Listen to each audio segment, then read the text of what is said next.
Bismillahirrahmanirrahim. Assalamualaikum warahmatullahi wabarakatuh.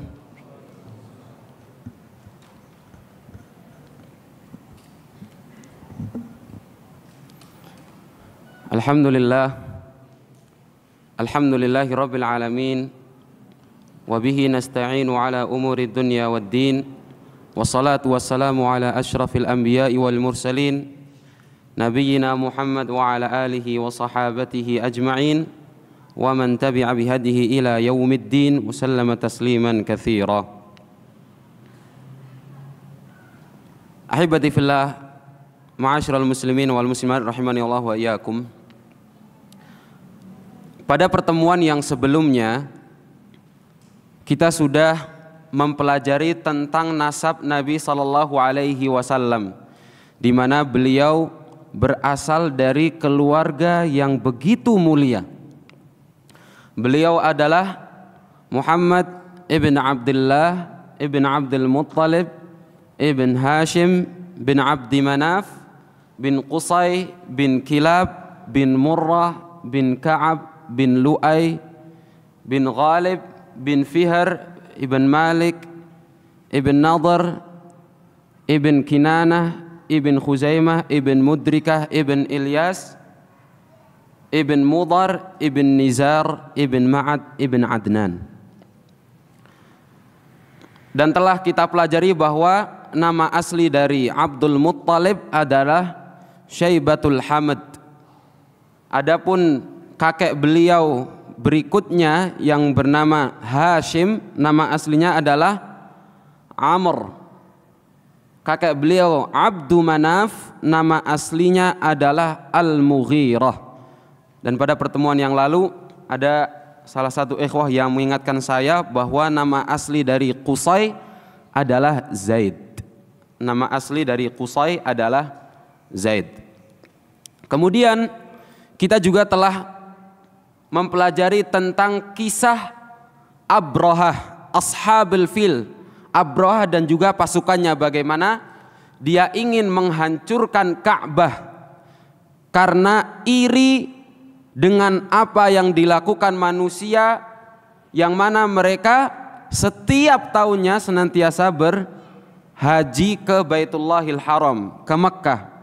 Kemudian dia membangun tandingan berupa gereja di San'a dan dia beri nama dengan Al-Qulais.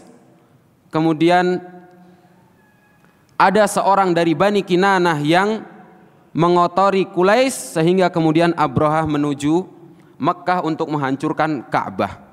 Dan telah kita sebutkan bagaimana Abdul Muttalib datang menemui Abrahah di daerah yang disebut Maghmas di bagian timur Makkah, yang mana dia ingin mengambil 200 onta yang telah diambil oleh Abrahah.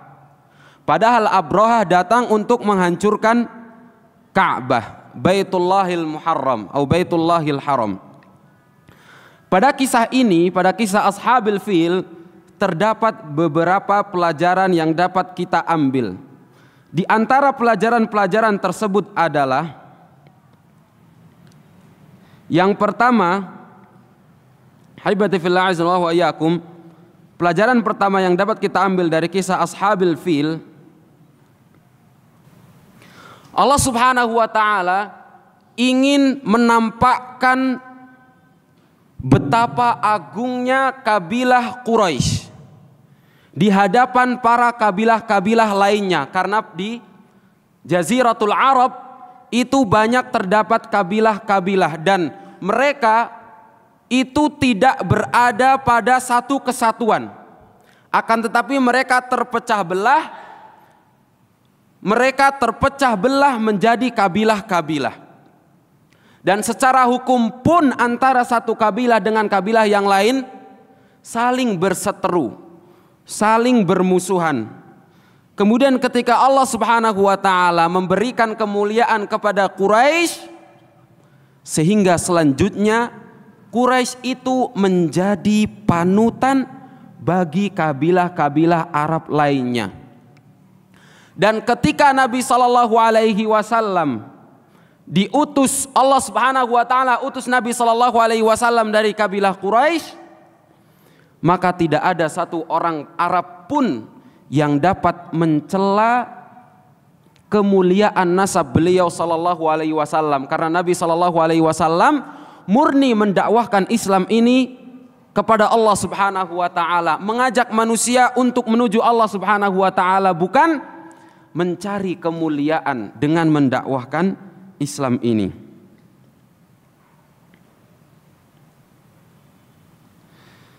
Dan ketika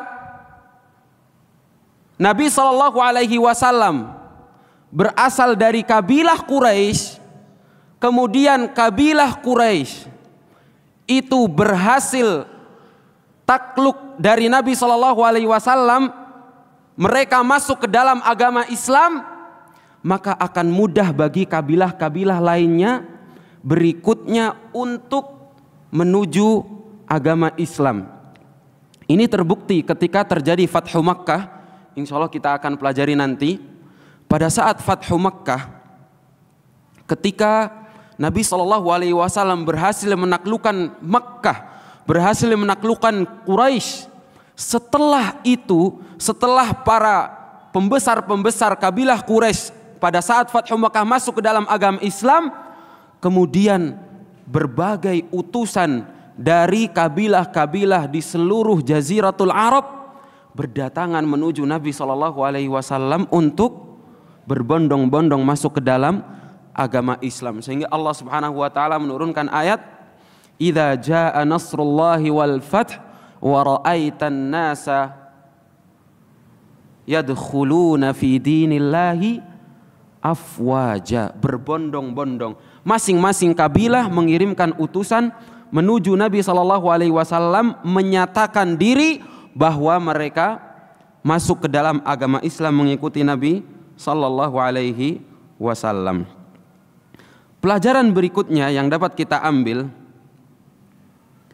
adalah keadaan bangsa Arab pada saat itu. Mereka itu terpecah belah. Kanu ashtatan. Bangsa Arab pada saat itu, sebelum adanya hadithatul fil, sebelum adanya kisah ashabul fil, kejadian ashabul fil, mereka itu berpecah belah. Faminhum man huwa khadi' lil akasirah. Dari bangsa Arab ada dari mereka yang tunduk kepada Kisra, kerajaan Persia. Ada sebagian yang tunduk kepada kerajaan Romawi, dan banyak dari mereka yang berpegang teguh kepada kabilah masing-masing dan ajaran yang dianut oleh kabilah-kabilah tersebut. Maka ketika datang Abrahah bersama dengan pasukannya, mereka melewati setiap daerah untuk menaklukkan setiap kabilah yang tinggal pada daerah yang mereka lewati. Mereka semua seakan-akan kemudian menjadi bersatu, ingin mengalahkan Abrahah dan juga bala tentaranya. Dan ini adalah hakikat bangsa Arab. Pada saat itu mereka benar-benar terpecah belah. Tetapi ketika berurusan dengan Baitullahil Haram, urusannya dengan Ka'bah Al-Musyarrafah, mereka kemudian bersatu.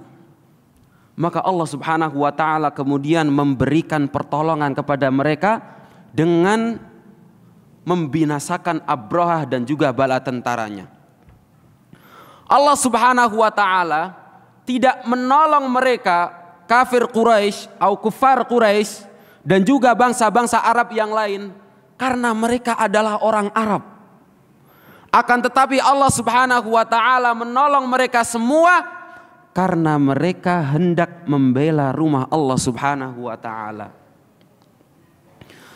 Begitu pula orang Arab pada saat ini. Allah Subhanahu wa taala telah memuliakan bangsa Arab ketika mereka berpegang teguh dengan Islam. Ketika Nabi SAW mengajak mereka kepada Islam dan kemudian mereka memeluk agama Islam ini, memperjuangkan agama Islam ini sehingga Islam sampai ke seluruh penjuru dunia, berhasil menaklukkan Romawi, berhasil menaklukkan Persia, berhasil tersebar di seluruh daratan Afrika, bahkan sampai ke Eropa dan bumi Asia. Maka tidak ada sedikit pun kemuliaan orang Arab karena mereka adalah Arab. Begitu pula sebaliknya kaum-kaum yang lain, tidak ada kemuliaan sedikit pun karena mereka adalah orang Indonesia, karena mereka adalah orang Eropa, karena mereka adalah orang Cina dan lain sebagainya. Allah Subhanahu wa taala akan memuliakan siapapun yang membela agamanya. Maka ketika ada seorang yang mendakwahkan kepada Arab-Araban yang mana itu bukan bagian dari Islam, Allah Subhanahu wa taala tidak akan memberikan pertolongannya. Di Arab Saudi sekitar sekian puluh tahun yang lalu, ketika sebelum dakwah Syekh Muhammad bin Abdul Wahab masuk ke dalam Saudi Arabia, mereka semua terpecah belah.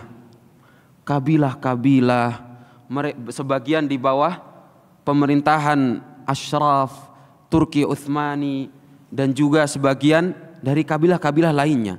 Akan tetapi ketika Syekh Muhammad ibn Abdul Wahab At-Tamimi mendakwahkan mereka semua ke dalam agama Islam, memurnikan ajaran Islam, Allah Subhanahu wa taala memberikan kemuliaan kepada mereka, menjadikan mereka semua menjadi negara yang kaya raya, negara yang tidak kenal kemiskinan.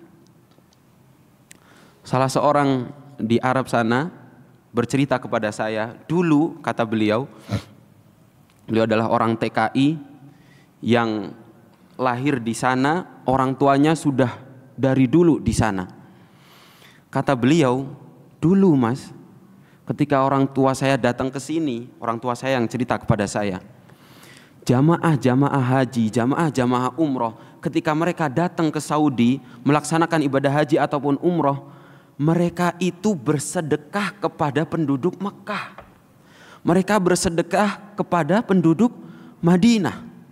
Tapi sekarang setelah Saudi menjadi negara yang kaya raya, tidak ada lagi mereka menerima sedekah.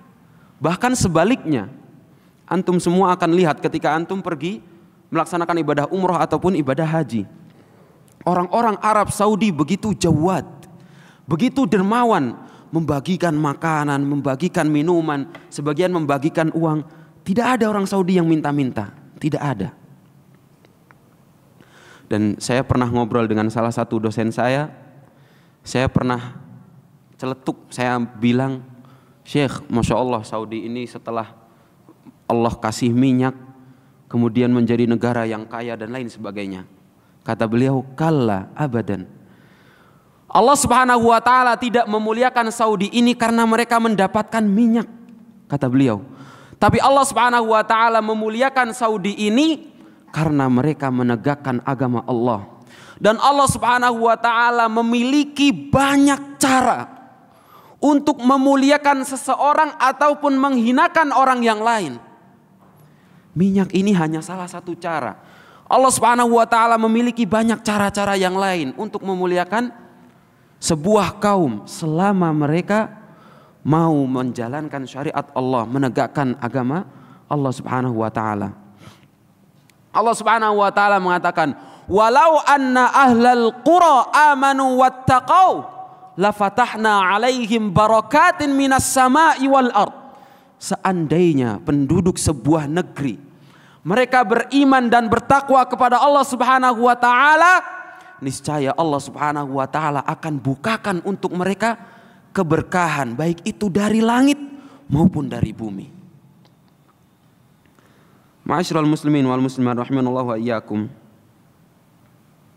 Syekh Abdul Aziz bin Abdullah bin Baz rahimahullah, beliau mengatakan, inna da'wata ilal qawmiyatil arabiyyah isaatun ilal Islam wa muharabatun lahu fi biladihi. Sesungguhnya mendakwahkan kepada bangsa Arab dakwah fanatisme terhadap Arab itu merupakan kejahatan terhadap Islam dan juga bentuk memerangi Islam di negeri Arab itu sendiri. Likauniha tafsiluhum 'anil Islam alladhi huwa majduhumul akbar wa syarafuhumul a'zam. Karena mendakwahkan kepada fanatisme golongan Arab itu memisahkan antara bangsa Arab itu sendiri dan juga agama Islam, yang padahal dengan agama Islam tersebut bangsa Arab menjadi mulia. Fa kaifa yarda arabiyyun aqil bi da'wati hadza sya'nuha wa hadhihi ghayatuha. Bagaimana seorang Arab itu akan ridha dengan dakwah kepada fanatisme yang memisahkan agama Islam yang menjadi sumber kemuliaan mereka dengan bangsa Arab itu sendiri. Ma'asyiral muslimin wal muslimat rahimanallahu wa iyyakum. Pelajaran berikutnya yang dapat kita ambil dari kisah Ashabul Fil adalah sikap Abdul Muttalib, kakek Nabi Shallallahu Alaihi Wasallam, di mana meskipun Abdul Muttalib itu sedang atau masih berada dalam kemusyrikan, masih menyekutukan Allah Subhanahu Wa Taala, akan tetapi beliau benar-benar bersandar hanya kepada Allah Subhanahu Wa Taala. Ketika Abraha hendak menghancurkan Ka'bah, ahli sejarah menuliskan perkataan beliau, wa inna lil baiti rabban sayamna'uhu wa yahmihi. Aku itu hanya tuan dari onta, dan sesungguhnya rumah Allah ini, Baitullahil Haram, memiliki Tuhan yang akan melindunginya. Abdul Muttalib benar-benar berserah diri, bersandar hanya kepada Allah Subhanahu wa Ta'ala. Apa kabar dengan sebagian kaum muslimin pada saat ini, yang mereka lebih banyak menyandarkan dirinya kepada hal-hal yang itu merupakan sebab dan bukan penolong utama. Dia hanya bersandar kepada perkara-perkara duniawi yang itu menjadi sebab. Memang benar, kita tidak boleh mengabaikan perkara-perkara duniawi yang menjadi sebab untuk sesuatu yang kita inginkan. Akan tetapi kita jangan sampai lupa bahwasannya zat yang mendatangkan kemaslahatan, yang mendatangkan kemadaratan, itu Allah Subhanahu wa Ta'ala. Kita boleh bekerja untuk mencari rizki, kita boleh datang ke dokter untuk berobat, tapi kita tidak boleh lupa bahwa yang memberikan rizki itu Allah Subhanahu wa Ta'ala, yang memberikan kesembuhan itu Allah Subhanahu wa Ta'ala. Maka kita jangan bersandar kepada pekerjaan yang kita lakukan, bos tempat kita bekerja. Kita tidak boleh bersandar kepada dokter yang memberikan obat. Bos itu hanya memberikan perantara melalui pekerjaan. Dokter itu hanya memberikan obat. Akan tetapi zat yang menyembuhkan, zat yang memberikan rizki, itu Allah Subhanahu wa Ta'ala. Allah Subhanahu wa Ta'ala mengatakan, wa ma bikum min ni'matin faminallah. Dan apapun yang kalian miliki dari nikmat-nikmat itu, maka semua itu dari Allah Subhanahu wa Ta'ala, murni dari Allah Subhanahu wa Ta'ala. Jangan seperti Qarun yang Allah Subhanahu wa Ta'ala berikan harta yang melimpah, dia mengatakan, qala innama utituhu ala ilmin indi. Aku memiliki harta ini, kekayaan ini, semua yang aku miliki ini, utituhu ala ilmin indi. Aku dapatkan karena kecerdasan yang aku miliki. Jangan kita takabur seperti Fir'aun. Jangan kita takabur seperti Qarun. Nasallallahu salamat wal afiyah. Kemudian hibadi fillah azan wa iyyakum. Pelajaran berikutnya yang dapat kita ambil dari kisah Ashabul Fil adalah annahu man tasawwala lahu nafsuhul i'tida' ala haramillah fallahu jalla sya'nuhu huwallazi tawalla himayata baitihi.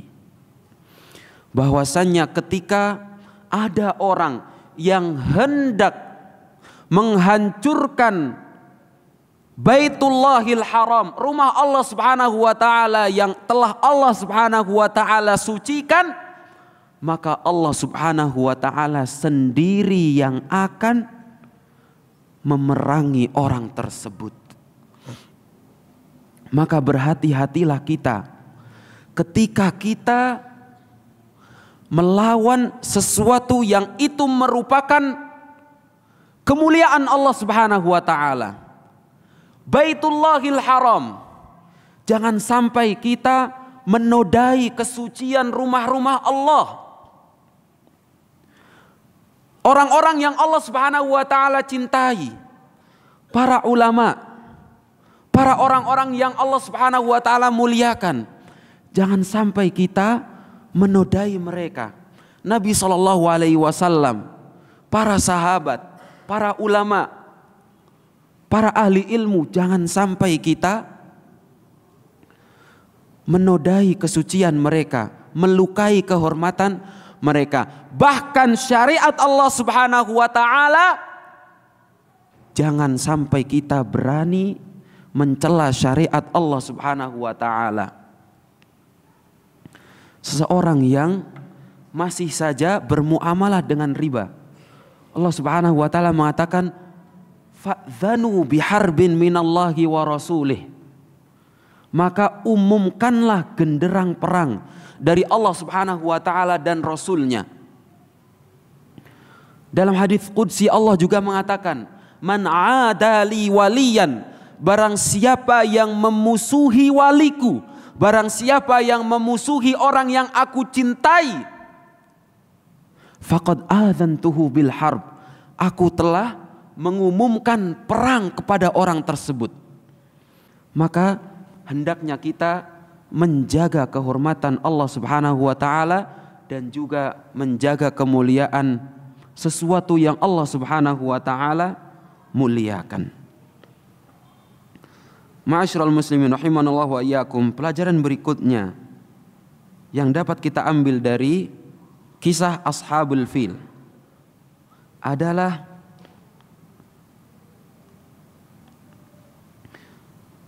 himayatullah Subhanahu wa ta'ala li hadzal bait tulfitun nazar ila anna li hadzal bait ahammiyah khassah.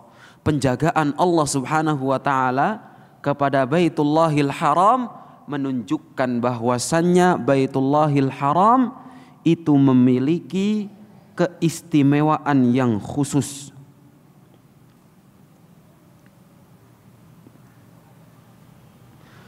فَإِذَا خُرِجَ مِنْ هَذِهِ الْبُقْعَةِ الْمُفَضَّلَةِ مَنْ يَدْعُو إِلَى اللَّهِ سُبْحَانَهُ لَمْ يَكُنْ هَذَا بِالشَّيْءِ الْغَرِيبِ. Ketika ada seseorang yang muncul dari bumi yang Allah Subhanahu wa taala muliakan ini, maka itu bukanlah perkara yang asing.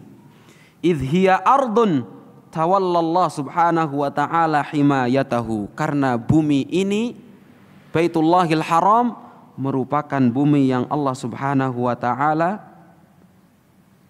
jaga kesuciannya. Maka ketika Nabi SAW itu muncul dari Mekkah di kemudian hari, orang-orang tidak akan merasa heran karena sebelumnya Allah Subhanahu wa taala telah menjaga Baitullahil Haram tersebut.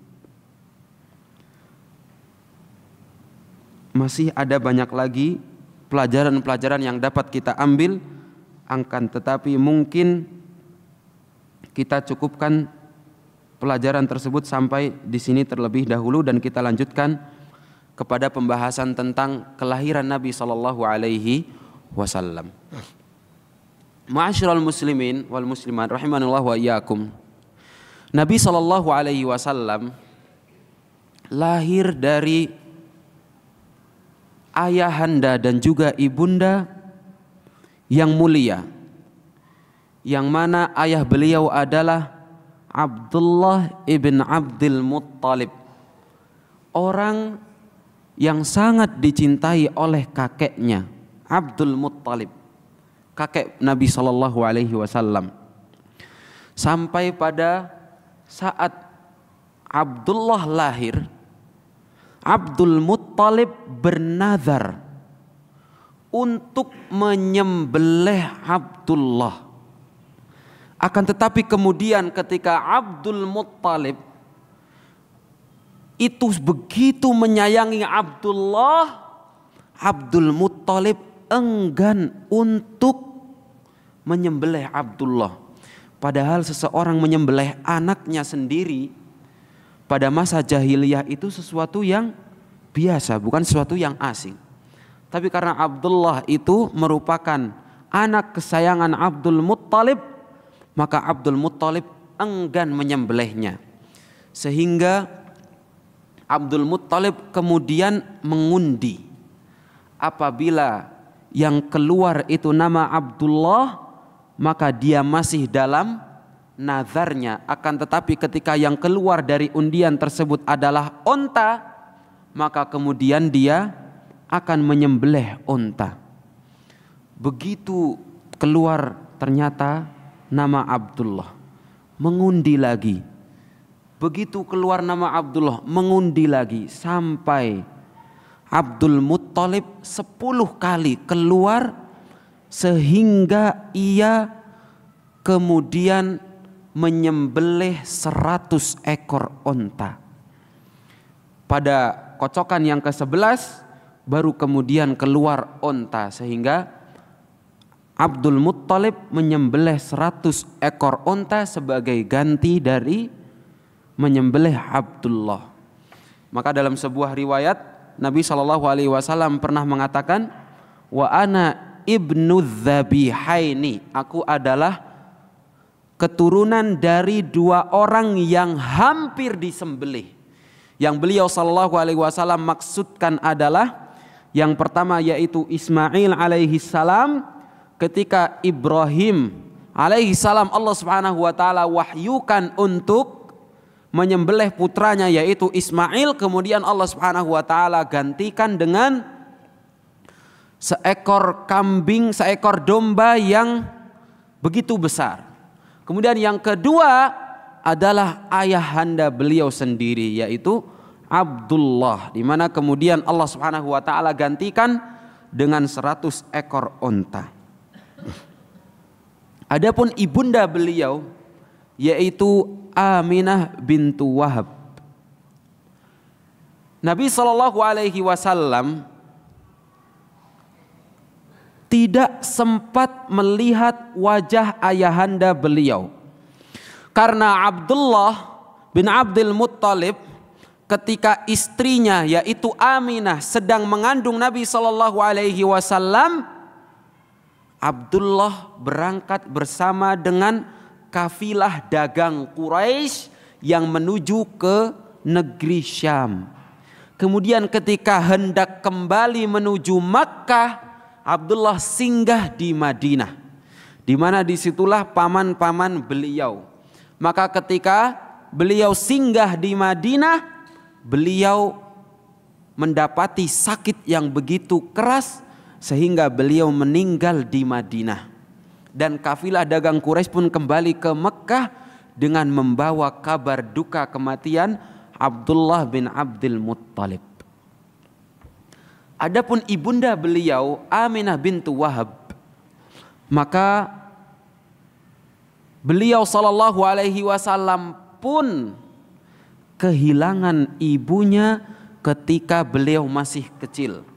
Ketika beliau sallallahu alaihi wasallam masih berusia 6 tahun. Di dalam sebuah ayat Allah Subhanahu wa taala mengatakan, alam yajid kayatiman fa'awa. Bukankah ia mendapatimu dalam keadaan yatim? Kemudian kata Allah Subhanahu wa taala, ia berikan engkau perlindungan. Allah Subhanahu wa taala berikan perlindungan kepada Nabi sallallahu alaihi wasallam. Ini menunjukkan bahwa Nabi sallallahu alaihi wasallam Allah Subhanahu wa taala lah yang memberikan perlindungan langsung kepada beliau. Dan Allah Subhanahu wa taala lah yang memberikan tarbiyah, pendidikan langsung kepada beliau sallallahu alaihi wasallam. Karena ayahanda beliau sendiri wafat ketika beliau sedang dalam kandungan dan ibunda beliau wafat ketika beliau berumur 6 tahun dan kemudian bahkan kakek beliau sendiri itu meninggal ketika beliau pun masih kecil. Sebagian riwayat mengatakan ketika beliau berusia 10 tahun. Sebagian riwayat mengatakan ketika beliau berusia 8 tahun, 2 tahun setelah meninggalnya ibunda beliau. Maka Allah Subhanahu wa taala lah yang langsung memberikan perlindungan, yang memberikan penjagaan dan memberikan pendidikan langsung kepada Nabi sallallahu alaihi wasallam sehingga beliau sallallahu alaihi wasallam terselamatkan dari kesyirikan-kesyirikan yang tersebar pada kalangan kaum Quraisy dan juga kaum Arab, bangsa Arab di Jaziratul Arab. Haibati fillah azanallahu wa iyyakum. Kemudian salah seorang sahabat pernah bertanya kepada Nabi sallallahu alaihi wasallam, "Ya Rasulullah, apakah perkaramu yang agung itu dimulai saat engkau lahir?" Perkara yang agung yaitu kenabian beliau, kemudian risalah beliau yang menjadi risalah kepada seluruh umat ini, apakah semua itu bermula ketika engkau lahir? Nabi sallallahu alaihi wasallam menjawab, tidak. Perkara agung beliau tidak dimulai ketika beliau sallallahu alaihi wasallam lahir, akan tetapi bermula jauh sebelum itu. Sudah dimulai pada saat Nabi Ibrahim alaihi salam berdoa kepada Allah Subhanahu wa taala. Nabi sallallahu alaihi wasallam bersabda, "Ana da'watu abi Ibrahim." Aku adalah doa yang dipanjatkan oleh kakekku, ayahku yaitu Ibrahim alaihi salam. Wa busyra Isa, dan aku adalah kabar gembira yang dibawakan oleh Isa. Wa ra'at ummi annahu yakhruju minha nurun adha'at minhu qusurus Syam, dan ibundaku melihat keluar darinya sebuah cahaya yang dengan cahaya tersebut istana-istana Syam itu menjadi terang benderang. Perkataan beliau bahwa beliau merupakan doa dari Nabi Ibrahim ini selaras dengan apa yang Allah Subhanahu wa taala katakan. Kata Allah Subhanahu wa taala tentang doa Nabi Ibrahim. Nabi Ibrahim berdoa, "Rabbana wab'ats fihim rasulan minhum yatlu 'alaihim ayatika wa yu'allimuhumul kitaba wal hikmata wa yuzakkihim innaka antal azizul hakim." Dalam surat Al-Baqarah, Nabi Ibrahim berdoa, Rabbana wab'ats fihim, utuskanlah dari kalangan mereka rasulan minhum, seorang utusan, yang mana utusan tersebut yatlu alaihim ayatik, akan membacakan kepada mereka ayat-ayatmu, wa yu'allimuhumul kitaba wal hikmah, dan mengajarkan kepada mereka Alkitab dan juga al-hikmah, wa yuzakkihim, dan juga akan mensucikan mereka. Innaka antal azizul hakim, sesungguhnya engkau maha perkasa lagi maha bijaksana.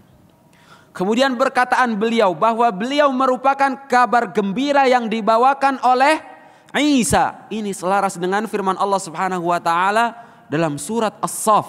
Kata Allah Subhanahu wa taala, wa idh qala Isa ibn Maryam ya bani Israila inni rasulullahi ilaikum musaddiqan lima baina yadayya minat taurat wa mubashiran birasulin ya'ti min ba'di ismuhu Ahmad. Wahai Bani Israel, kata Isa, sesungguhnya aku adalah utusan Allah yang telah diutus kepada kalian, yang membenarkan apa yang datang sebelumku, yaitu kitab Taurat, dan juga membawa kabar gembira dengan datangnya seorang Rasul yang akan datang setelahku yang bernama Ahmad. Dan telah kita jelaskan sebelumnya bahwa di antara nama Nabi SAW adalah Ahmad. Sudah masuk waktu Isya? Kita lanjutkan setelah Isya, insyaallah. Baik, bismillah, alhamdulillah, wassalatu wassalamu ala rasulillah wa ala alihi wa sahabatihi wa man walah wa man tabi'a bihudahu ila yaumil qiyamah, sallama tasliman katsira, amma ba'd. Ma'asyiral muslimin wal muslimat rahimani Allah wa iyyakum. Kita lanjutkan dari pembahasan tentang kelahiran Nabi Muhammad sallallahu alaihi wasallam. Beliau Nabi Muhammad sallallahu alaihi wasallam dilahirkan pada tahun terjadinya tahun gajah, terjadinya kejadian gajah di mana Abrahah ingin menyerang Ka'bah. Pada kisah yang sebelumnya kita telah ceritakan. Dan tidak atau belum diketahui itu pada tahun berapa Hijriyah, karena memang kalender Hijriyah itu dimulai dari saat Nabi Shallallahu Alaihi Wasallam hijrah dari Mekah ke Madinah. Maka tahun sebelum itu biasanya para ulama menyebutkan Amul Fil, tahun gajah, itu saja, dan tidak menyebutkan secara kalender Hijriyah. Adapun secara Masehi kira-kira bertepatan dengan tahun 571 Masehi. Kira-kira 571 Masehi. Dan beliau sallallahu alaihi wasallam itu lahir kira-kira 1,5 bulan setelah kejadian Hadithatul Fil, setelah kejadian gajah tersebut, gajah yang dibawa oleh Abrahah. Salah satu sebabnya kenapa Allah Subhanahu wa taala menolong Abdul Muttalib atau menolong Quraisy, salah satu sebabnya adalah pada saat itu Nabi Shallallahu Alaihi Wasallam akan dilahirkan, dan beliau Shallallahu Alaihi Wasallam akan dilahirkan di Mekah. Maka kebayang bagaimana apabila Allah Subhanahu Wa Taala memberikan kemenangan kepada Abrahah sehingga Abrahah dapat menghancurkan Ka'bah, dan orang-orang di Jazirah Arab mereka semua akan dalam keadaan kacau balau seperti yang terjadi pada negeri-negeri yang terdapat peperangan di situ. Adapun secara tanggal, tidak ada tanggal yang tepat atau tidak ada tanggal yang disebutkan dengan jelas oleh para ulama bahwa Nabi Shallallahu Alaihi Wasallam dilahirkan pada tanggal tersebut. Mereka berbeda pendapat. Ada yang mengatakan tanggal 9, ada yang mengatakan tanggal 12, ada yang mengatakan macam-macam. Ada beberapa perbedaan pendapat. Hal ini menunjukkan bahwa tidak ada ibadah khusus yang terikat dengan kelahiran Nabi Sallallahu Alaihi Wasallam. Karena kalaulah seandainya memang benar ada ibadah khusus, niscaya Allah Subhanahu Wa Taala ataupun Nabi Sallallahu Alaihi Wasallam akan menjelaskan kapan ibadah tersebut. Lihatlah syariat-syariat yang lain. Allah Subhanahu wa taala mensyariatkan berpuasa di bulan suci Ramadan. Allah menetapkan dari awal masuknya bulan suci Ramadan sampai berakhirnya bulan suci Ramadan. Allah Subhanahu wa taala mensyariatkan Idul Fitr, yaitu pada tanggal 1 Syawal. Mensyariatkan haji, yaitu pada bulan haji. Mensyariatkan wukuf di Arafah, yaitu pada tanggal 9. Mensyariatkan puasa pada tanggal Asyura, yaitu tanggal 10 bulan Muharram dan lain sebagainya. Segala macam ibadah itu Allah Subhanahu wa taala telah jelaskan kapan waktunya. Ini menunjukkan bahwa tidak ada ibadah secara khusus yang berkaitan dengan kelahiran Nabi sallallahu alaihi wasallam. Kemudian ahibati fillah azanallahu wa iyyakum, beliau sallallahu alaihi wasallam itu dilahirkan di Syi'ab Bani Hashim, yaitu pemukiman Bani Hashim, pemukiman kabilah Bani Hashim. Sebagian ulama ada yang menetapkan tempatnya, mereka pun berbeda pendapat. Sebagian mengatakan di sebelah sini, sebelah situ. Wallahu ta'ala alam. Ada pendapat yang kuat yang mengatakan bahwa tempat kelahiran Nabi yaitu sekarang itu adalah Al-Maktabatul Ammah, perpustakaan umum di Masjidil Haram. Meskipun ulama juga berbeda pendapat sebenarnya tempatnya di mana. Ini juga menunjukkan tidak ada ibadah khusus yang menunjukkan atau yang berkaitan dengan tempat kelahiran Nabi sallallahu alaihi wasallam. Karena kalau ada, Allah Subhanahu wa taala pasti akan menjelaskan wukuf saat haji tempatnya di Arafah, mabit di Musdalifah dan lain sebagainya. Allah Subhanahu wa taala ataupun Nabi sallallahu alaihi wasallam telah menjelaskan tempat-tempat melaksanakan sebuah ibadah. Dan tidak ada ibadah yang berkaitan dengan tempat kelahiran Nabi sallallahu alaihi wasallam. Kemudian Nabi sallallahu alaihi wasallam disusui oleh ibunda beliau selama beberapa hari. Kemudian selanjutnya beliau sallallahu alaihi wasallam disusui oleh Thuwaibah al-Aslamiyah, dan beliau pernah diasuh oleh Ummu Aiman Barakah al-Habasyiyah, yang mana beliau merupakan budak dari ayahanda beliau yaitu Abdullah ibn Abdul Muttalib. Adapun Thuwaibah itu merupakan budak dari paman beliau yaitu Abu Lahab.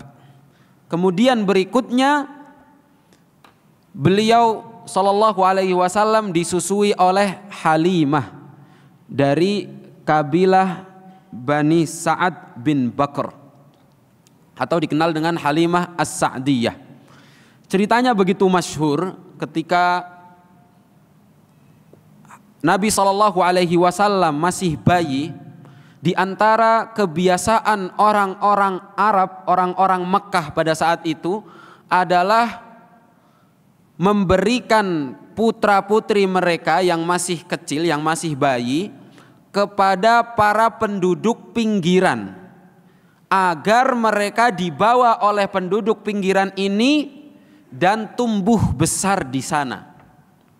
Maka salah satu kabilah yaitu kabilah Sa'ad bin Bakr berbondong-bondong menuju ke Makkah untuk mengambil bayi-bayi dari penduduk Makkah pada saat itu. Maka semua perempuan dari kabilah tersebut telah mendapatkan bayi untuk disusui, untuk diasuh, kecuali Halimah. Maka Halimah bersama dengan suaminya pun putus asa. Tidak ada lagi bayi yang bisa kita bawa kecuali satu bayi milik Abdul Muttalib, kakek beliau sallallahu alaihi wasallam, yaitu Muhammad, yaitu beliau sallallahu alaihi wasallam, yang mana Halimah tahu bahwa Nabi Muhammad SAW bukanlah keturunan orang yang kaya raya. Meskipun beliau keturunan dari orang yang mulia secara nasab, akan tetapi tidak ada bayi lain yang dapat beliau yang dapat Halimah susui, maka Halimah pun mengambil Muhammad SAW. Maka ketika itu Halimah mengambil Nabi Muhammad SAW, Halimah pulang bersama dengan suaminya, maka ontanya pun yang tadinya itu lemah kemudian menjadi gesit. Kemudian susuan Halimah yang tadinya kering menjadi mengalir deras untuk menunjukkan betapa mulianya Nabi Muhammad SAW, dan begitu banyak berkah yang didapatkan oleh Halimah As-Sa'diyah karena beliau menyusui Nabi Muhammad SAW.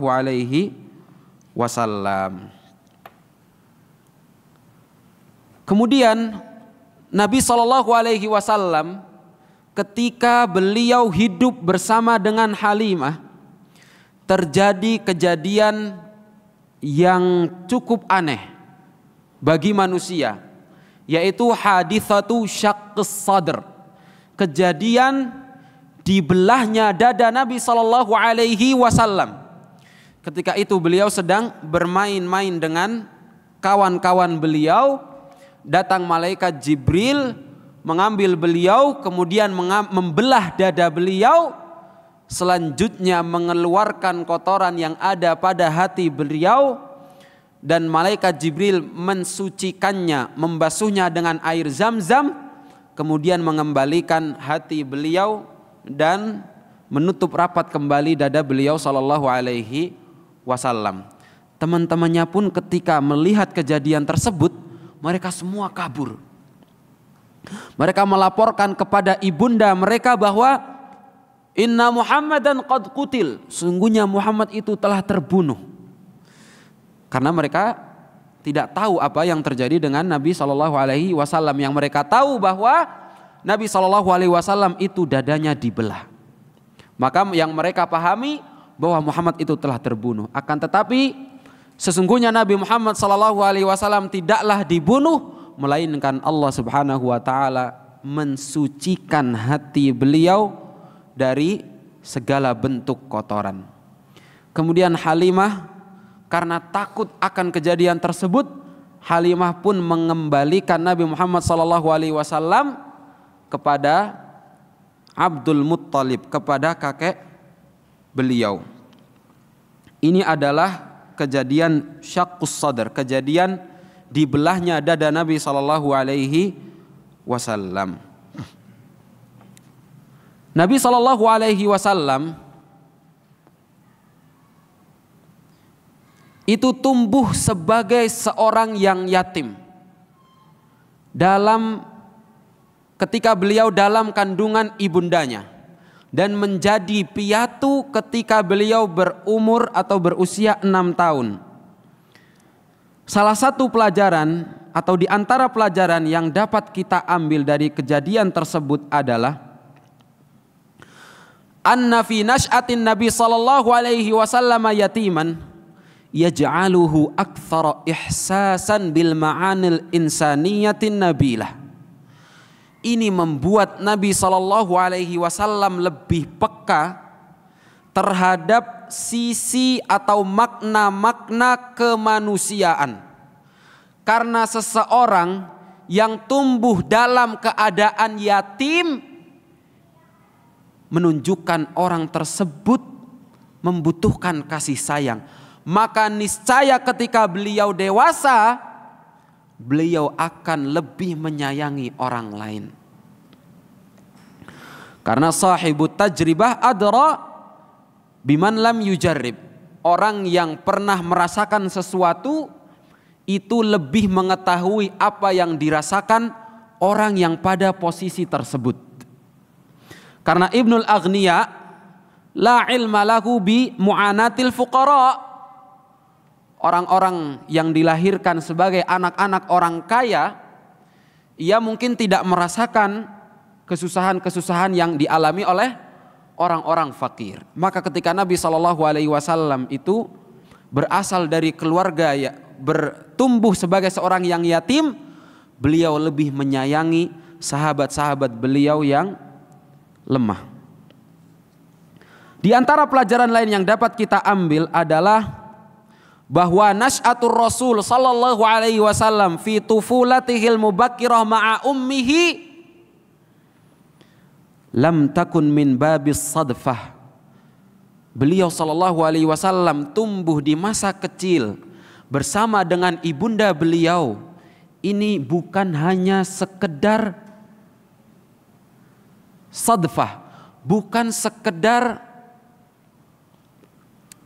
sadfah itu semacam kebetulan, bukan kebetulan semata, akan tetapi di dalamnya terdapat makna-makna yang agung, di mana ini menunjukkan betapa besar peran seorang ibu terhadap putra-putri mereka. Lihatlah Nabi SAW sampai beliau berusia 6 tahun, beliau tumbuh bersama dengan ibundanya.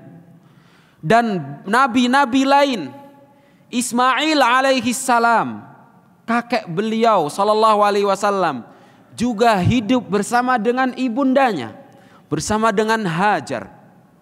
Isa alaihi salam hidup bersama dengan ibundanya, dengan Maryam. Ini menunjukkan bahwa seorang ibu, seorang perempuan memiliki peran yang agung bagi putra-putri mereka. Bahkan dikatakan oleh para ulama bahwa seorang ibu merupakan madrasatul aulad. Seorang ibu merupakan sekolah bagi putra-putri mereka.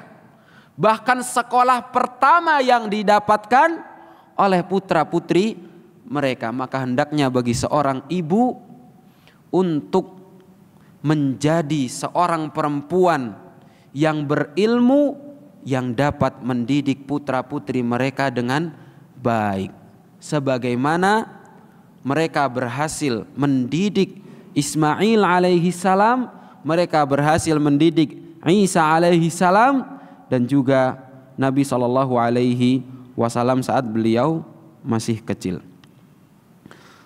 Kemudian ahibati fillah azanallahu wa iyyakum,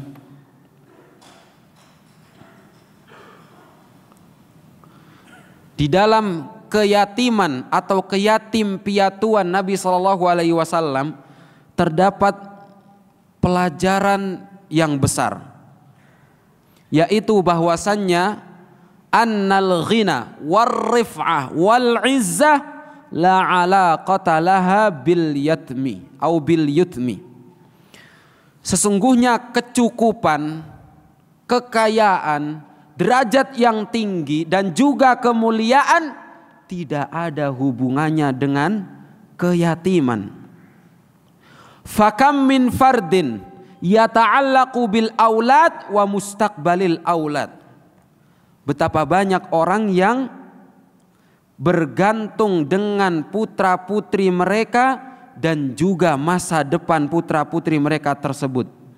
Wa yakhsha daya'al aulad, dan ia takut putra-putri mereka akan disia-siakan di kemudian hari.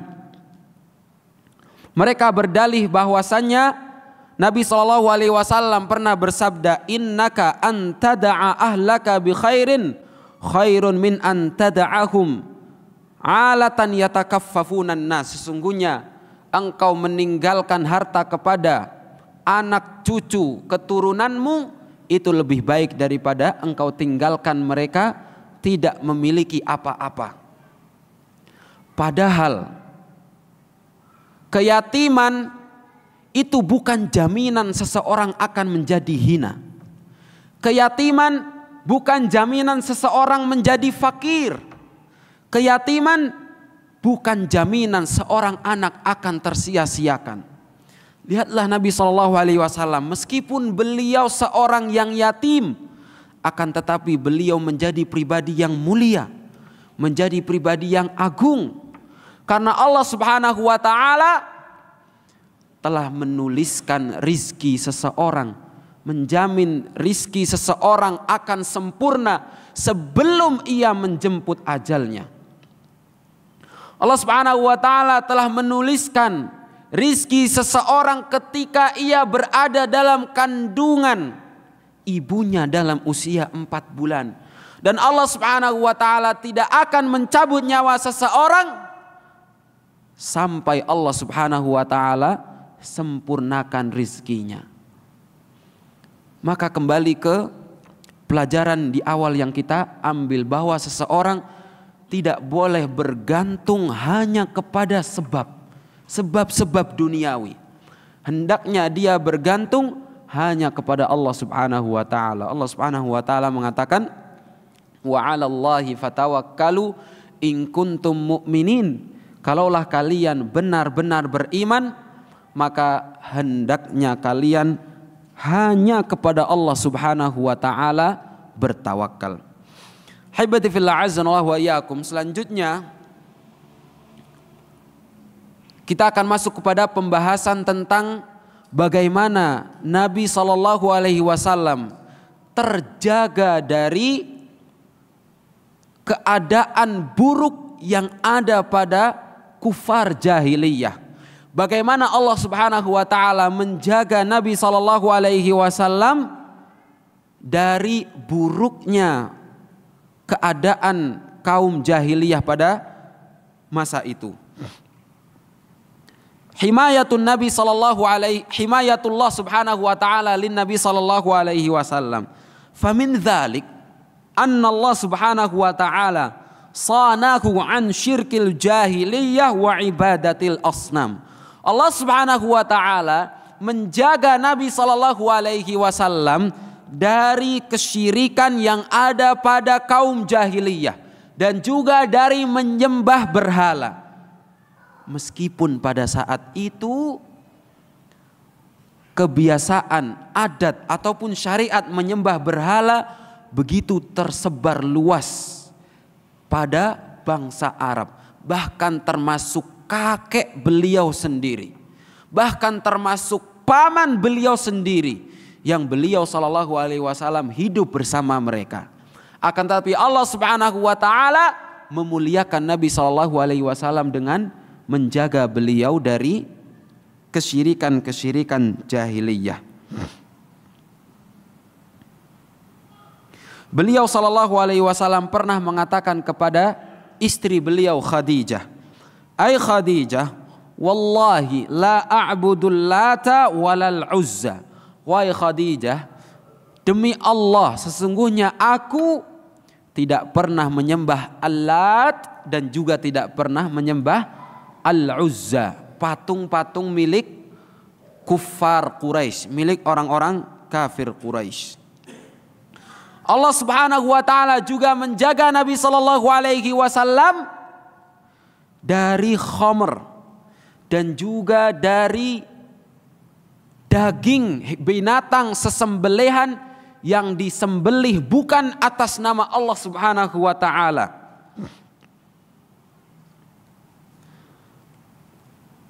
Nabi sallallahu alaihi wasallam suatu hari pernah bertemu dengan Zaid bin Amr bin Nufail, ayahandanya Sa'id bin Zaid, salah satu sahabat yang Allah Subhanahu wa taala atau yang Nabi sallallahu alaihi wasallam jamin untuk masuk surga dari 10 sahabat Nabi sallallahu alaihi wasallam. Ayahanda beliau Zaid bin Amr bin Nufail pernah bertemu dengan Nabi sallallahu alaihi wasallam sebelum Nabi sallallahu alaihi wasallam diturunkan wahyu. Kemudian Nabi sallallahu alaihi wasallam dihidangkan kepada beliau sebuah hidangan untuk dimakan. Kemudian Zaid bin Amr mengatakan, "Inni lastu akul mimma tadbahuna ala ansabikum." Sesungguhnya aku tidak memakan sesembelihan yang disembelih untuk berhala-berhala kalian. Wala akul illa mimma dzukira smullahi alaih. Dan aku tidak memakan kecuali dari daging yang disembelih dengan menyebut nama Allah Subhanahu wa taala. Wa inna Zaid ibn Amr kana ya'ibu ala Quraisyin dzabaihahum. Zaid itu mencela orang-orang Quraisy, mencela sesembelihan-sesembelihan mereka karena disembelih atas nama selain Allah Subhanahu wa taala. Dan Nabi sallallahu alaihi wasallam Allah Subhanahu wa taala jaga dari sesembelihan-sesembelihan tersebut. Zaid mengatakan, "Asyatu khalaqaha Allah wa anzala laha minas sama'il ma wa anbata laha minal ard thumma tadbahunaha ala ghairi ismillah." Asyat, kambing ini Allah Subhanahu wa taala yang ciptakan.